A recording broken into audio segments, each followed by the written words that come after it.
When my grandmother was still a young girl attending school, she had two closest friends, Mary and Lucy. The kind of friendship where the three were practically inseparable, sharing secrets, dreams, and the small joys of youth. They were like sisters, always side by side, weathering school days and growing up together.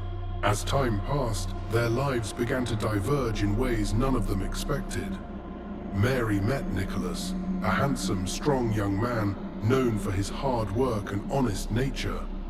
He was everything a woman could wish for, kind, loyal, and utterly devoted. They soon married, and for a time their life was filled with happiness, laughter, and the promise of a future built on love and trust. Lucy, however, never found love. As the years slipped by, she grew bitter and jealous, consumed by envy for Mary's perfect life. The more Lucy watched Mary's happiness, the darker her thoughts became. This jealousy began to twist something inside her, a hunger to have what was not hers.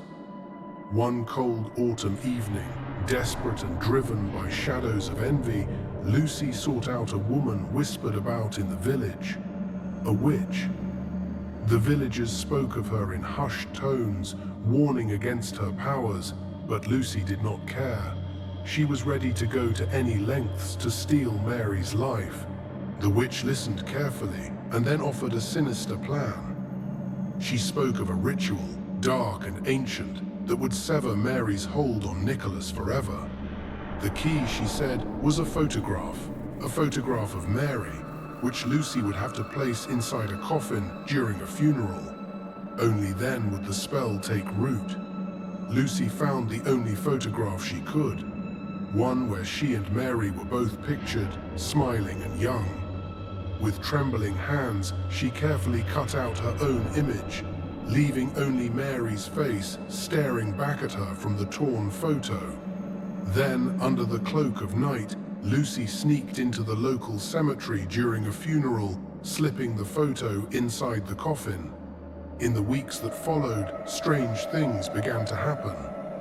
Mary fell gravely ill with a relentless flu that no doctor could cure. Her skin grew pale and cold, her eyes, once full of life, dulled with every passing day. She wasted away slowly, as if something unseen was draining her life force. Nicholas was devastated. The man who had been so full of hope now sat by Mary's bedside, holding her frail hand, whispering promises he hoped to keep.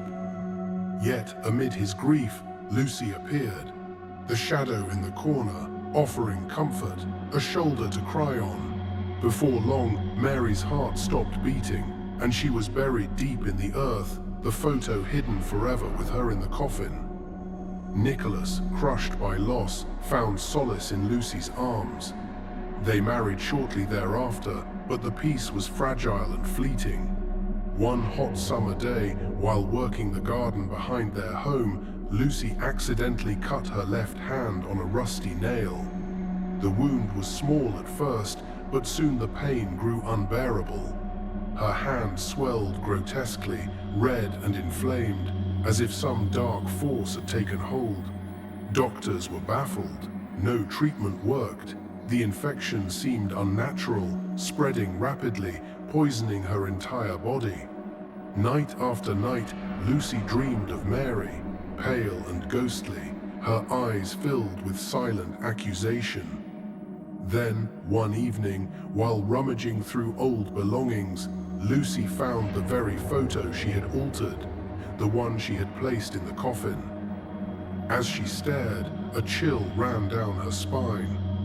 The cut she had made ran directly through the area where Mary's left hand was pictured. It was as if a cursed piece of Mary had somehow embedded itself into Lucy's own flesh. Desperate, Lucy ran to the church, confessing her wicked deeds to the priest, tears streaming down her face. But confession could not undo the curse she had unleashed. Days later, Lucy succumbed to the infection. Her body was claimed by the same dark fate she had invoked, a grim reminder that envy and malice come with a price far worse than death.